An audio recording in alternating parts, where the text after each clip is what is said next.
You're listening to the Really Useful Podcast. This is the Tech Podcast for technophobes from makeuseof.com.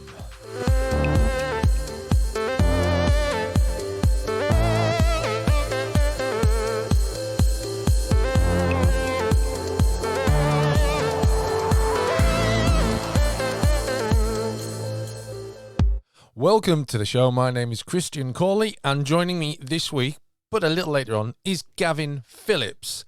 Now, there's no news this week. There's no recommendations. It's the summer holiday period, so, we're not really here, as it were, but we have compiled a collection of usable tips and advice to help you get the best out of the technology around you. As mentioned, joining me for these chats is Gavin Phillips. Let's get on with it.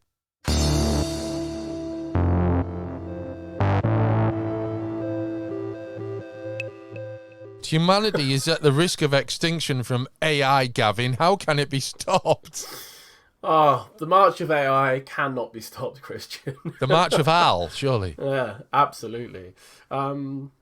This is a statement put out by 350 AI researchers. This was at the end of May this year, 2023. And the statement reads, "Mitigating the risk of extinction from AI should be a global priority alongside other societal scale risks such as pandemics and nuclear war." So it's a big statement, isn't it? Yeah. Yeah, go on. I was going to say, and interestingly enough, the people that have made this statement are the people leading AI development. So they're the people who are at the very forefront of the current massive uptick in everything AI that I'm sure, listener, you've seen and heard all in every news outlet around the world. So we can blame them? Well, it's quite interesting, isn't it? In that these are the people calling attention to the risks of it. So you would think these are also the very people that could put a stop to it if it is going to be a risk. And some people have said that, like, it's a bit like grandstanding in some ways that these 350 signatories, including people like Sam Altman, the CEO of OpenAI, who develop and run ChatGPT, DALL-E, and some of the other ones. Demis Hassabis, I hope I pronounced that right, of Google DeepMind, who I just heard talking on BBC Radio 5. Very interesting guy. But right.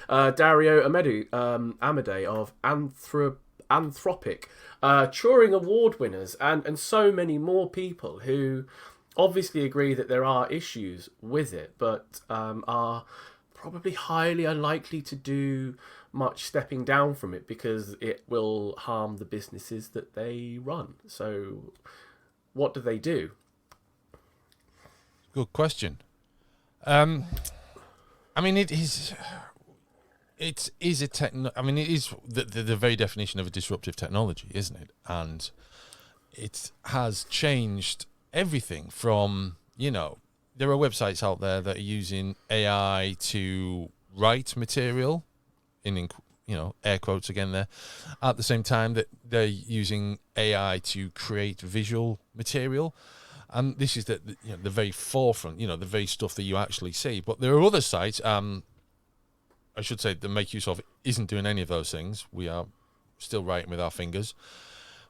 But there are other tools, there are marketing and research sites that are using AI to gather information. I think I've seen a figure recently that investment is increasingly using AI, and there is a predicted point within the next 10 years where there will be no one actually making decisions. They'll be relying on AI for investment information completely. And that's your agents, that's your the brokers using AI. So it's everywhere, isn't it? Yeah, I think we can all agree maybe we need less investment bankers anyway. But you're absolutely right. So in one of the other things I read recently and was quite an interesting thing was that medical researchers had found a new or several new antibiotics that could help fight against these, these superbugs like MRSA, that sort of thing.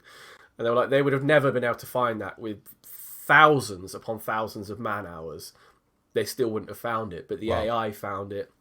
Excuse me. The AI found it within, I think, 10 or 20 hours or something of sorting through different proteins or whatnot. I don't know the specifics, but they specifically said without this AI tool that they developed specifically for this role, said we would have never found this like new range of antibiotics that can treat these incredible superbugs that are ridiculously hard to treat currently. So there are so many positives. So the big thing relating to all this is obviously AI regulation. How do you regulate AI development? And these companies that we were talking about, like OpenAI and Google DeepMind and what have you, are in that conversation saying that they want more regulation from government entities. They want more input from the powers that be, basically, to say and to guide where AI development should go in a safe, secure, and productive manner. Yet then, when that was mooted by the European Union, they announced something called the AI Act. Sam Altman immediately said, "Well, we'll pull out of the EU then." Oh. He then walked his statement back a little while afterwards, clearly realising that he'd maybe put his foot in his mouth. But it's clear that these companies are looking at the wider picture, and they do realise that obviously some sort of regulation has to happen, whether that is down to governments issuing AI development licenses, curtailing the range of AI development or stopping it being used in specific areas or whatnot. But even if they do that, say, in the UK or the US or throughout Europe, that's not to stop it happening elsewhere. So that rings around the whole argument. It's like, well, why limit what we can do when someone on the other side of the world is just going to do it anyway? Indeed. Are you at the Dell Tech World event last month? No. So James Cameron was there, and he revealed that he started writing a new Terminator movie inspired by the growth of AI. Aha. But it was too real.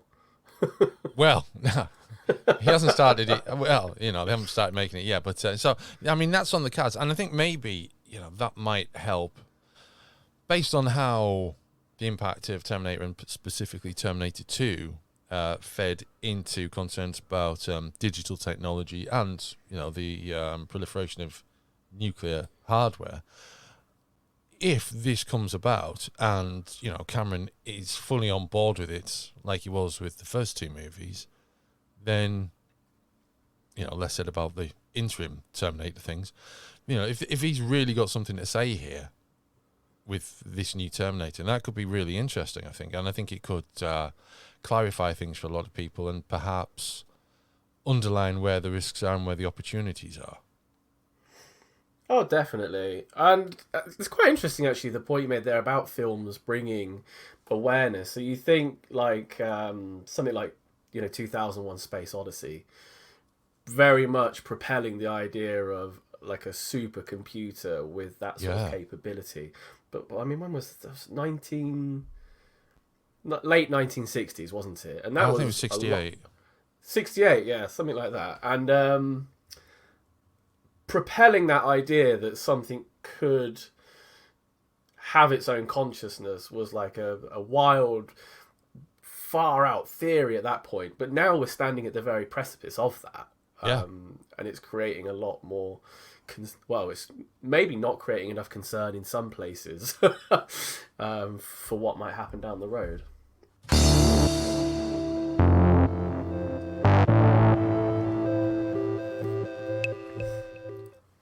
I'm reviewing a laptop at the moment, and I've Gavin and I were having a little chat about this earlier on, so he's a little bit more informed about this, and you will be, dear listener. But generally speaking, I've got it to review, so I haven't gone out and bought it, and I'm thinking really hard about the last time I bought a laptop, and I think it was, yes, it was about 3 or 4 years. It was a Dell. I was using it earlier on. It's a Windows laptop. And, there's a lot of research goes into buying a laptop because, you can get it wrong. It's not difficult to get it wrong. You could just walk into your branch of your local hardware retailer, see one that looks nice, see a price that looks nice. I'll have that one. And yeah, you'll be able to do the basics with it, but it's maybe not going to be completely suitable for what you want it for, in which case you need to spend a bit of time researching and basically avoiding making mistakes. There's a nice list of 8 mistakes that you should avoid when buying a new laptop. I'm going to go through them, then we'll have a little chat. Number 1 is going too big or too small. You basically need to get the one with that suits the size. That doesn't mean anything, does it? That suits the size. Get one that suits you. Suits your size. Suits your size, exactly. Yeah. You can run into trouble if you don't pay attention to the ports on there, so pay attention to the ports. You also need to decide whether you're going to compromise on display and sound quality or not. A big mistake is not testing the laptop. Always test the laptop. And don't ignore battery size, because that can be a major element. My workstation here is actually based around a 2017 HP laptop, and even when I got it, the battery wasn't great, and now it lasts about half an hour. So, avoid that sort of problem. And avoid buying an outdated or obsolete laptop. Don't fall for marketing gimmicks and unnecessary features. Back to the laptop in front of me now. It has a fingerprint scanner. You might think, wow, that's super secure. It's really, really temperamental. And also take time to read the reviews and feedback from other customers. It's a good idea. It's not the only way you can do this, but one thing I always do is look the same device up on Amazon and check the reviews there, and look at the 3, 2, and 1 star reviews, and particularly the 3 and 2 star reviews, though, because they're the sort of best area to find the real problems, not the sort of like the grumbling person who just decides they don't like it and gives it a single star or whatever. Gavin, have you ever run into a mistake? Have you ever bought a laptop by mistake and had the old buyer's remorse? I have to say I've been really lucky with laptops.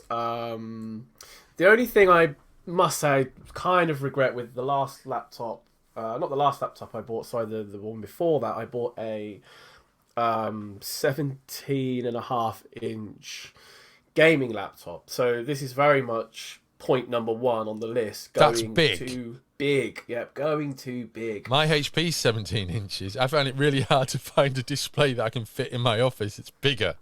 Yeah. And so it's one of those things. So lugging it around, certainly if I wanted to work out of the house, I would always have to consider that I would need to be near a power outlet, because it would drink the juice. And then that led to me having to buy like a backup power battery to carry around with me. And this was before they got like quite nice and, streamlined. So I think the thing weighed about, the battery that I had to carry with me, I think weighed like 4 or 5 kilos or something. The laptop probably weighed about 2.5 kilos. So you're basically getting a workout every time you go to a coffee shop. Oh yeah, my shoulders are, they're built now. So, but yeah, this it's quite easy to run into those mistakes, even if you are sort of, dare I say, like us, relatively well versed in tech. You still do it. Yep. Yeah, no, it's happened to me. I mean, I've been fortunate in that I've been able to review a couple of laptops, and one of them I was able to keep hold of. And that's a nice, lightweight little thing. So I've basically got my main laptop, which is my workstation laptop. It's, to all intents and purposes, it is a PC. In fact, it's a HP Envy from 2017. It was marketed as a PC replacement. That doesn't happen anymore. That fad's gone, which I think perhaps comes under the heading of falling for marketing gimmicks and unnecessary features. But there you go. It's got a DVD drive, which is still useful.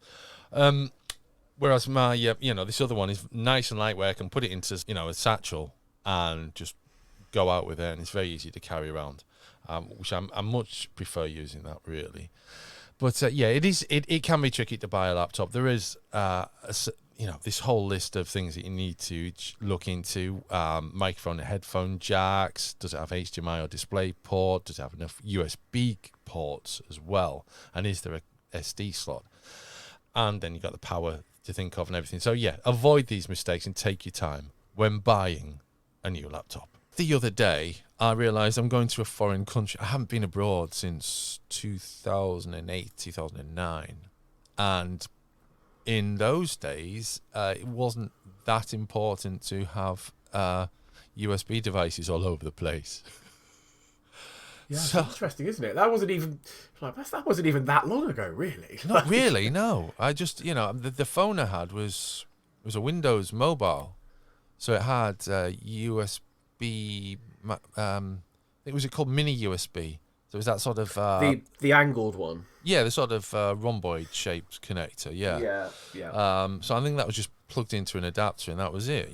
There's no tablets, there's no Bluetooth headphones that need charging, all of that stuff. So I've had to go and buy 3 USB chargers with a European dual pole connector, and and I was a little bit concerned about.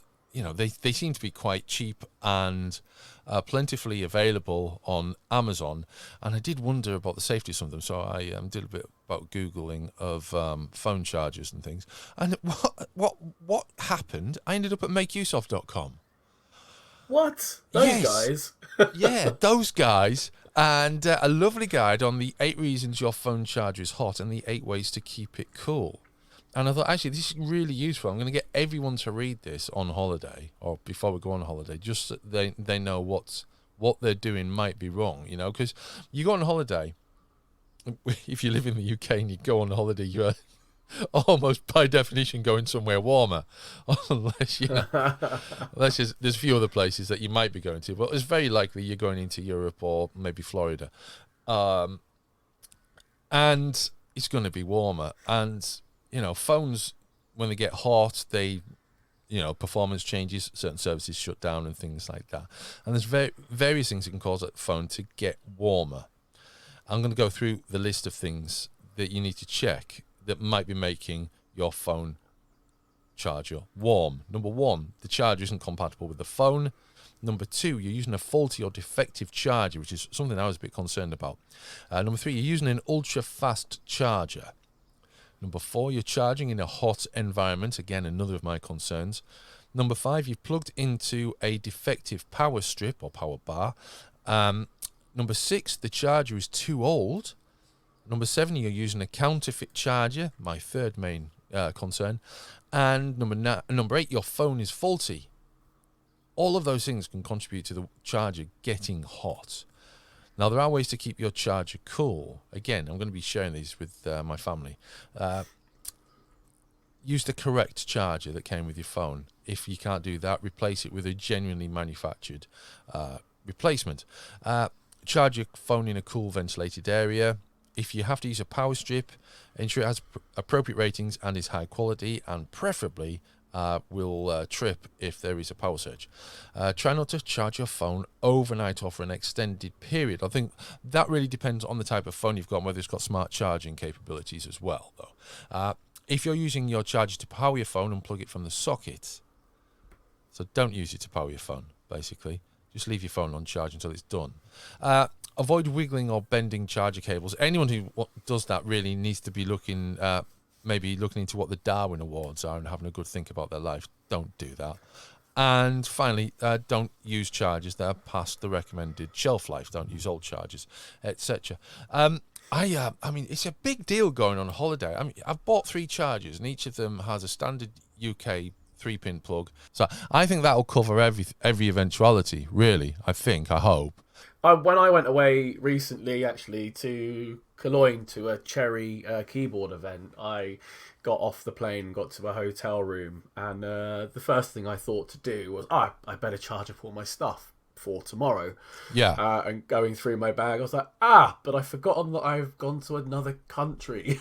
Oh, no. And I had no converter at all. Thankfully, I had a power brick in my bag to charge from, but I spent the morning, sort of like wandering around the streets of Cologne looking for an electronics shop so I could actually charge my stuff. I was like, Oops. this is not good planning. Had all the other stuff I needed, but no way to power it up.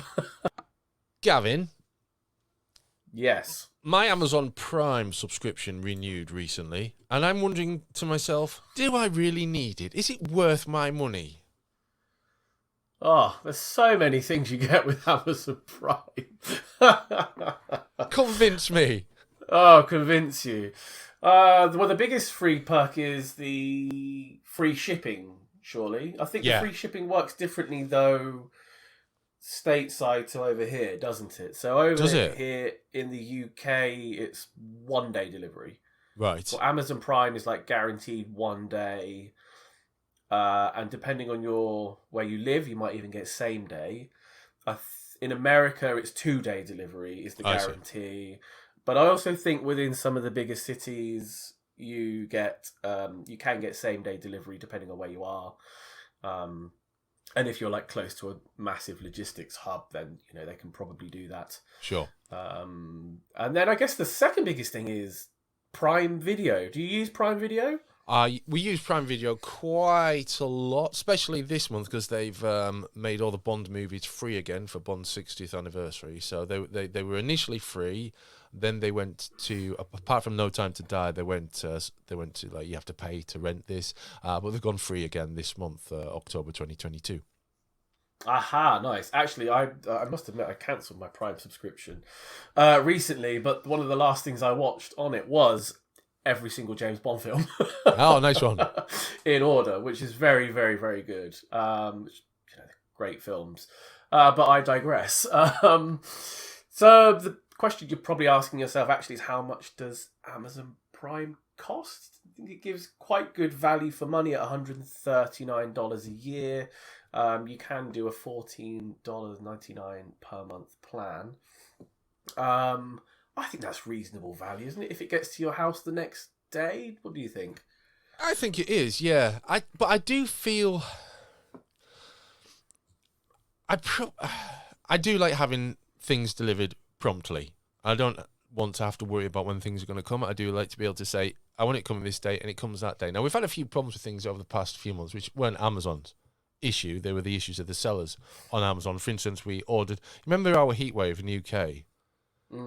Well, here in my part of the UK, it lasted about 4 days. But we still ordered a paddling pool for it, which never came. And it still hasn't come. And, we've got the refund and everything like that. But additionally, we also got the kind of the cover for this paddling pool and the base for the paddling pool and everything. So they all came. And the point is, while it was easy to sort out the refund and all that sort of thing, it isn't necessarily the case that when you say, when you request, when you order something and you say, you expect it's going to come on, the specific day, they say it's going to come on that day, or even that it's going to ever come at all. And additionally, I do feel a bit aggrieved that there are other parts of Amazon that aren't included in Amazon Prime. For instance, Amazon Music. And I do feel as if that should be included, and I pay separate for that. And sometimes I wish I didn't, but on the other hand, for a quiet life from the children having their own source of music, it's a better option that way.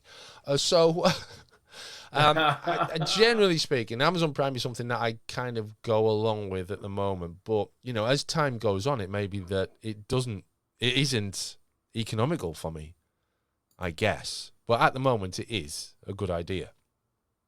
And I suspect that's the same for a lot of people, really. It's convenient, so it's worth paying for. But once it stops being that convenient, that's when you kind of don't want it anymore, isn't it? Absolutely. I think with Amazon, it does have lots of, like, if you like game streaming, Amazon owns Twitch, so you get free stuff through that, or you get some free bits on Audible, I believe, because they own Audible as well. Yep. You have the things from Amazon Prime Day. You get early things on that if you are a subscriber. There's Prime Photo, another thing that you can store your things or your photos. But I think the key thing with Amazon is actually, like you said, weighing up every now and then if you're getting absolute value from the subscription, because there's been a few cases, and this is one of the reasons why I stopped subscribing to Amazon Primes, because every now and then you think, oh, this is going to arrive in one day, but if you compare the price of the product, you might actually find the product cheaper somewhere else, but you're going to have to wait 2 days or 3 days for it to arrive. So, I mean, obviously you're paying for the convenience. That's what it's there for. But if you don't need it, you can often find cheaper prices elsewhere. You just have to be a bit patient, which is really hard.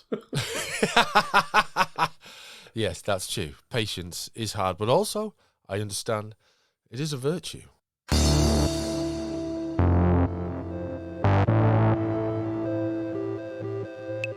Well, that brings us to the end of the chat for this week's really useful podcast.